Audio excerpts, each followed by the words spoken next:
La diffamation publique est un contentieux en pleine expansion à cause des réseaux sociaux. Pas plus tard qu'il y a quelques semaines, il y avait un salarié qui avait laissé un avis sur Google à propos de son entreprise. Il a été poursuivi par son employeur pour diffamation, il a été condamné. Là, dans l'arrêt qu'a rendu la Cour de cassation, c'était un des dirigeants de l'entreprise qui avait publié sur son mur Facebook des informations, un article assez charpenté à propos des malversations qui avaient été commises par d'autres dirigeants de l'entreprise. Donc vous voyez qu'avec l'essor des réseaux sociaux, avec l'absence parfois de précaution de ce que l'on écrit sur les réseaux sociaux et de la trace que ça laisse, et bien évidemment, le contentieux de la diffamation publique explose. Ça veut dire que la personne qui est poursuivie, elle peut être condamnée à une amende et aussi, surtout, elle peut être condamnée à des dommages et intérêts, de devoir verser des dommages et intérêts à celui qui se prétend diffamer. Alors, cette diffamation publique, on peut l'écarter dans un cas, c'est ce qu'on appelle l'excuse de bonne foi. Donc, à quelles conditions peut-on être de bonne foi selon la Cour de cassation? Et pour pas raisonner dans le vide, on va prendre... Je vous propose d'éprouver en fait le raisonnement de la Cour de cassation à l'aune d'une des vidéos que j'ai faites un peu avant l'été sur les émeutes à propos de propos qu'avait tenu Emmanuel Macron où il avait dit à la première connerie de leur gosse on va sanctionner les familles. Et dans cette vidéo il est vrai que j'ai eu un ton un petit peu j'ai laissé tomber ma réserve, j'ai eu des propos qui étaient peut-être un peu virulents. Donc est-ce que c'est de la diffamation publique ou est-ce que je peux revendiquer l'excuse de bonne foi? Bon, je n'ai pas été poursuivi, j'espère ne pas l'être, mais vous allez voir qu'au regard du raisonnement de la Cour de cassation, il y a peu de chances que je le sois. Voyons ce que nous dit la Cour de cassation. Donc la Cour de cassation, elle aime bien les raisonnements en deux temps. Donc là, elle nous dit, voilà, pour apprécier si on est dans l'excuse de bonne foi, eh bien en fait, on doit faire un raisonnement en deux temps avec des critères d'appréciation qui sont différents.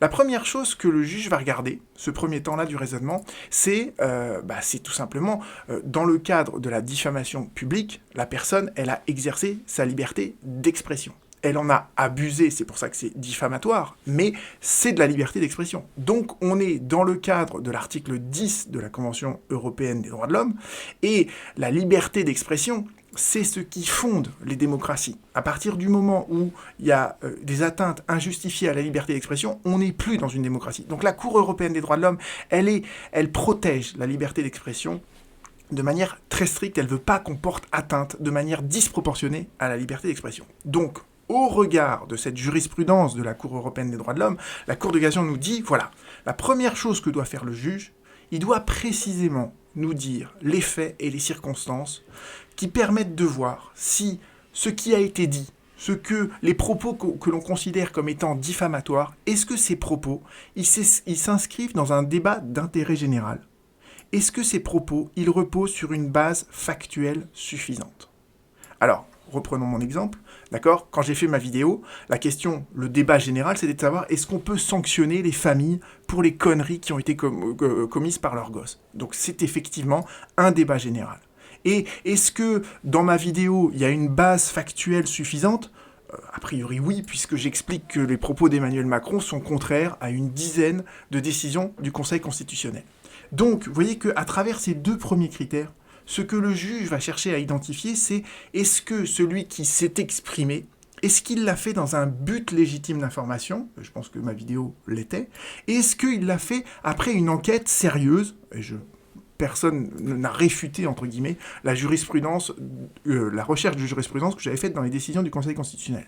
Donc, a priori, je franchis cette première étape, entre guillemets, du raisonnement des juges. Mais il y a une deuxième étape qu'on doit apprécier aussi.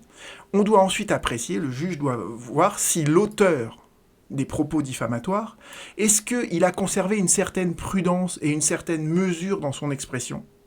Et d'autre part, est-ce qu'il était sans animosité personnelle? Est-ce qu'en gros, il ne haïssait pas, entre guillemets, la personne à l'encontre de laquelle il a tenu des propos diffamatoires?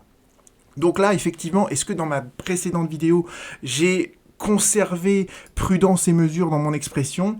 Je le pense parce que je n'ai fait que utiliser le terme de connerie qui avait été utilisé par Emmanuel Macron en disant que la connerie finalement elle se retournait peut-être un peu contre celui qui l'avait tenu.